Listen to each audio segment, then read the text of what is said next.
तो चलिए आइए अब हम लोग आगे पढ़ते हैं current scenario of public sector enterprise. बोल रहा है public sector enterprise occupy an important place in the Indian economy. भारतीय अर्थव्यवस्था में पब्लिक सेक्टर एंटरप्राइज का एक महत्वपूर्ण जगह है। At the time of independence, the Indian economy was basically agrarian with a weak industrial base. जब हम लोग आज़ाद हुए थे तो हमारा जो इंडियन इकोनॉमी था वो बहुत ज़्यादा कमज़ोर था, उसका इंडस्ट्रियल बेस भी बहुत ज़्यादा कमज़ोर था क्योंकि अंग्रेज़ों ने हमें लगभग लूट सा लिया था। ठीक है, और उस समय एग्रीग्रियन मतलब कृषि, हम लोग का जो मेन कमाई का साधन था वो था खेती करना, कृषि करना। There were few public sector enterprises in our country. उस समय कुछ ही पब्लिक सेक्टर एंटरप्राइजेज, सरकारी कंपनियां हमारे देश में थी।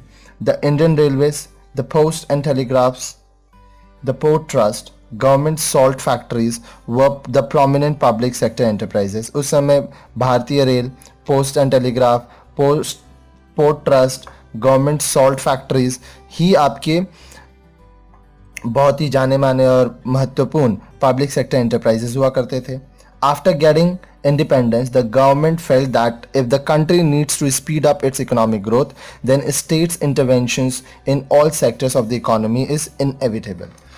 जब हम लोग आज़ाद हुए तो सरकार ने ये सोचा कि अगर हम लोगों को अपना इकोनॉमिक ग्रोथ बढ़ाना है तो हम लोगों को हर एक स्टेट का अलग से बनाना पड़ेगा और स्टेट इंटरवेंशन मतलब जो भी स्टेट वाइज अगर हम लोग करेंगे हर एक जगह पे अलग अलग सेक्टर्स पे इन्वेस्टमेंट, तो ये बहुत ज़रूरी है और इसी से होगा। ओवरऑल आप पूरे देश का एक साथ तो विकास कर नहीं सकते, स्टेट वाइज थोड़ा थोड़ा आपको करके इकोनॉमिक ग्रोथ करना पड़ेगा।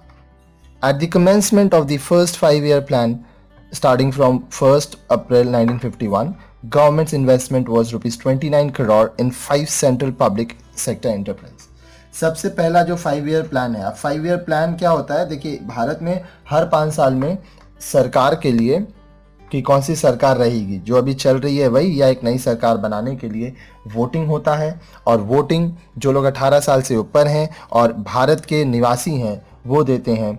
तो यहाँ बता रहा है कि जो पहला 5-year प्लान था उसमें 29 करोड़ रुपीस लगाया गया था 5 सेंट्रल पब्लिक सेक्टर एंटरप्राइजेस में।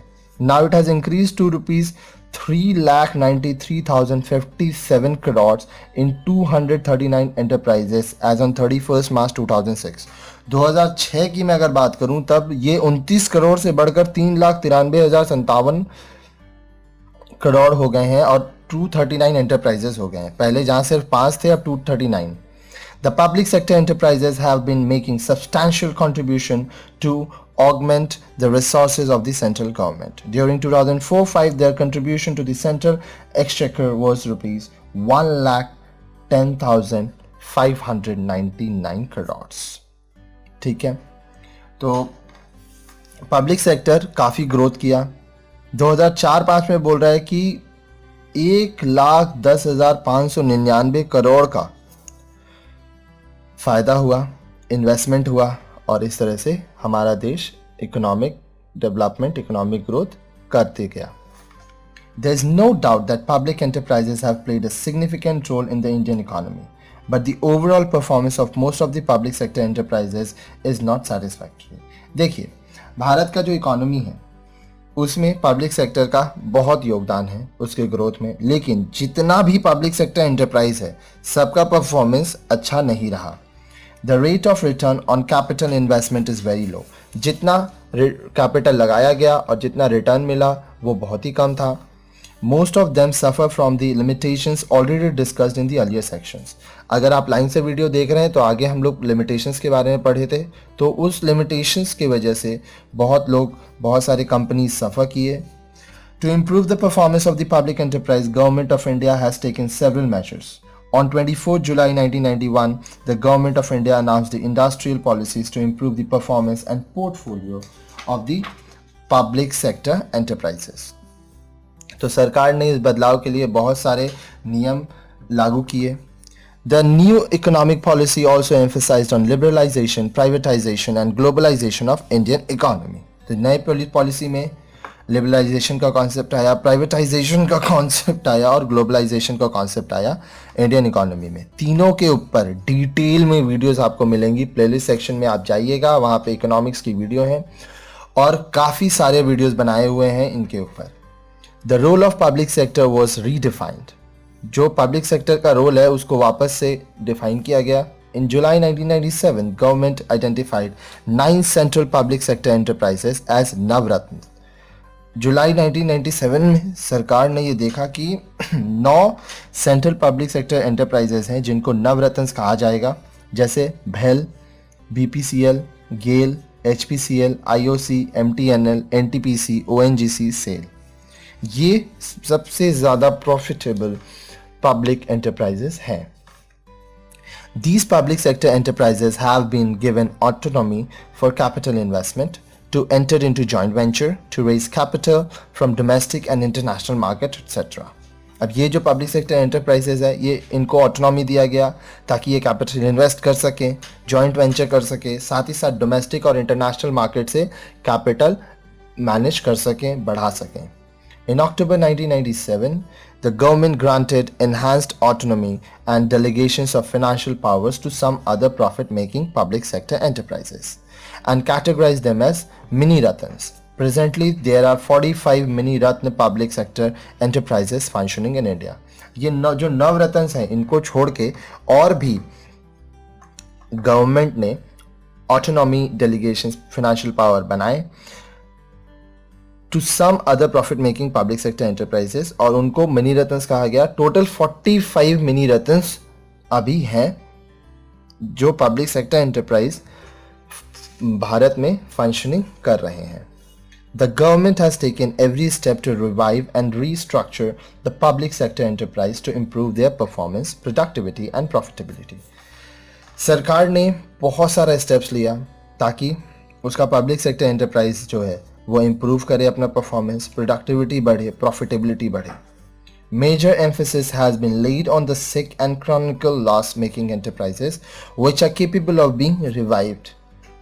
सबसे ज़्यादा ध्यान वहाँ दिया गया जहाँ पे बहुत ज़्यादा नुकसान हो रहा है, सही से काम नहीं हो रहा है और उनको रिवाइव किया गया। कहने का मतलब उनमें चेंजेस लाके उनको कोशिश किया जा रहा है और बहुत जगह पे किया भी गया कि वो प्रॉफिट कमाए। These enterprises are referred to Board of Industrial and Financial Reconstructions (BIFR) to prepare appropriate revival and rehabilitation package. अब ये जो enterprises हैं जो लॉस में चल रहे थे, जो सही से काम नहीं कर रहे थे, उनको board for industrial and financial reconstruction के अंतर्गत लाया गया ताकि इनको प्रॉफिट में लाया जा सके, चेंजेस इनमें किया जा सके। The government has set up a board for reconstruction of public sector enterprises (BRPSC) which considers and advises the government on the proposal of restructuring, revival of sick and loss making units including the proposal of disinvestment or closure or sale. अब जो BRPSC है, Board for Reconstruction of Public Sector Enterprises, वो ये ध्यान देता है कि जो भी गवर्नमेंट ऑर्गेनाइजेशंस है, पब्लिक सेक्टर एंटरप्राइजेस है, अगर वो प्रॉफिटेबल हो सकता है तो कैसे होगा।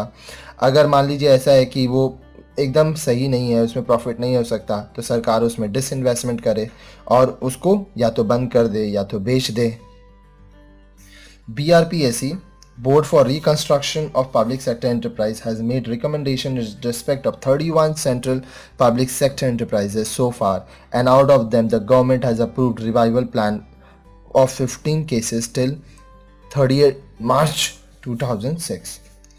तो 30 मार्च 2006 तक BRPSC द्वारा रिकमेंडेड बताया गया कि 31 ऐसे सेंट्रल पब्लिक सेक्टर एंटरप्राइज हैं जिनमें रिवाइवल ज़रूरी है, उन पे ध्यान देना होगा, या तो वो प्रॉफिटेबल में आए या तो उनको बंद कर दिया जाए, उनको बेच दिया जाए। तो मार्च 30 2006 तक 31 में से 15 केसेस में रिवाइवल प्लान सरकार अप्रूव कर चुका है।